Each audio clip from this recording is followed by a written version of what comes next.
যখন একটি দেশের রাজনৈতিক অঙ্গনে অস্থিরতা দেখা দেয় তখন সাধারণ মানুষের মধ্যে প্রথমে দেখা দেয় গভীর হতাশা। হতাশ মানুষের যখন ধাক্কা খেতে খেতে দেয়ালে পিঠ ঠেকে যায় তখন ঘুরে দাঁড়ায় এবং পুরো সিস্টেম বদলে ফেলার জন্য আন্দোলনের ডাক দেয়। দেশটাকে ঢেলে সাজানোর কথা চিন্তা করে আপামর জনসাধারণ। ঠিক এমনই এক প্রেক্ষাপটে নতুন রাজনৈতিক শক্তি নাম এনসিপি যখন দেশের গণতন্ত্রের জন্য একটি সম্পূর্ণ নতুন মানচিত্র আঁকার কথা বলে তখন তা নিছক একটি রাজনৈতিক স্লোগান থেকে না, বরং তা এক ধরনের সামাজিক ও রাজনৈতিক আলোড়নের জন্ম দেয়। এই প্রস্তাবনা একদিকে যেমন একরাশ নতুন সম্ভাবনার দ্বার খুলে দেয়, তেমনি অন্যদিকে অজানা ভবিষ্যতের দিকে এক বিরাট ঝুঁকিও তৈরি করে। জনমনে নানা প্রশ্ন দেখা দেয়, এই উদ্যোগ কি সত্যি গণতন্ত্রকে এক নতুন পথে চালিত করবে, নাকি এর ফলে দেশ আরও গভীর কোনো সংকটে পড়বে? প্রথমে দেখা যাক এই প্রস্তাবিত নতুন মানচিত্রে ঠিক কি থাকবে, কি পরিবর্তনের কথা বলছে এনসিপি।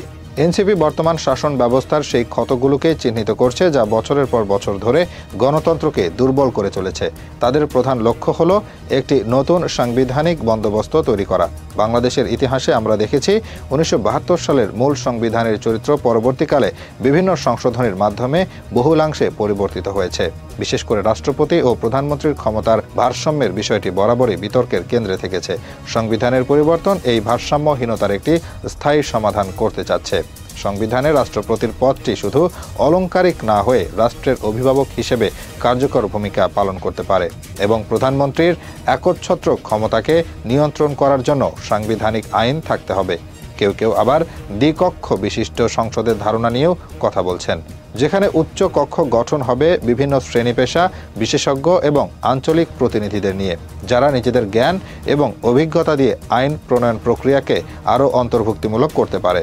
এটি একদিকে গণতন্ত্রকে আরও সমৃদ্ধ করার সম্ভাবনা রাখে, তেমনি আইন প্রণয়নে দীর্ঘসূত্রিতা বা রাজনৈতিক অচলাবস্থা তৈরির ঝুঁকিও তৈরি করে। এই পরিবর্তিত সংবিধানের সবচেয়ে গুরুত্বপূর্ণ অংশটি হলো নির্বাচনী ব্যবস্থা।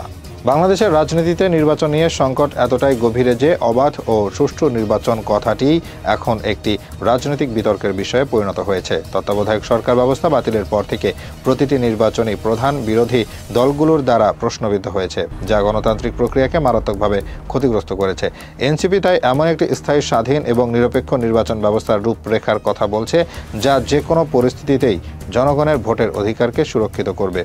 এটি হতে পারে নির্বাচনকালীন সময়ে একটি সর্বদলীয় সরকারের ফর্মুলা, কিংবা সুপ্রিম কোর্টের তত্ত্বাবধানে একটি কাউন্সিল গঠন, অথবা সম্পূর্ণ স্বাধীন ও শক্তিশালী একটি নির্বাচন কমিশন প্রতিষ্ঠা, যার গঠন প্রক্রিয়া এবং কার্যক্রম নিয়ে কোনো দলই প্রশ্ন তোলার সুযোগ পাবে না। এই সংস্কারের লক্ষ্য হলো নির্বাচনে জনগণের স্বতঃস্ফূর্ত অংশগ্রহণ এবং নির্বাচন ঘিরে সংঘাত বন্ধ করা।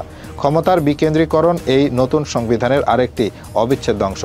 বাংলাদেশে উন্নয়ন এবং প্রশাসনিক ক্ষমতা মূলত রাজধানী কেন্দ্রিক।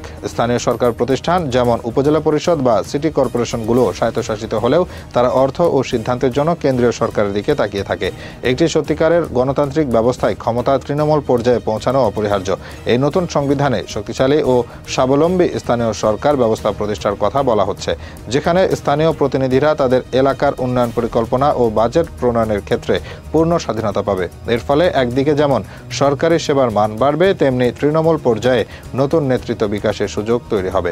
এসবই হলো স্বপ্নের দিক, একটি আদর্শ গণতান্ত্রিক রাষ্ট্রের প্রতিচ্ছবি। কিন্তু বাস্তবতা হলো সংবিধানের এমন একটি নতুন মানচিত্র আঁকার প্রচেষ্টা দেশকে এক অভূতপূর্ব সংকটের দিকেও ঠেলে দিতে পারে।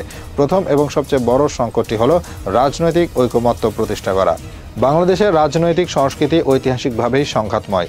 এখানকার প্রধান দলগুলোর মধ্যে পারস্পরিক অবিশ্বাস ও শত্রুতার দেওয়াল এতটাই উঁচু যে শাসন ব্যবস্থার মৌলিক পরিবর্তনের মতো বিষয়ে তাদের একমত হওয়া প্রায় অকল্পনীয়।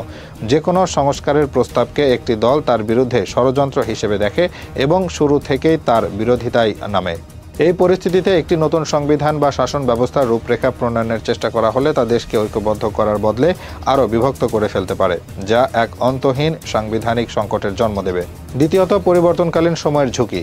একটি প্রতিষ্ঠিত ব্যবস্থা যা যতই ত্রুটিপূর্ণ হোক না কেন তাকে ভেঙে নতুন কিছু গড়ার মাঝের সময়টুকু অত্যন্ত বিপজ্জনক। এই অন্তর্বর্তীকালীন সময়ে দেশে একটি আইনি ও প্রশাসনিক শূন্যতা তৈরি হবে।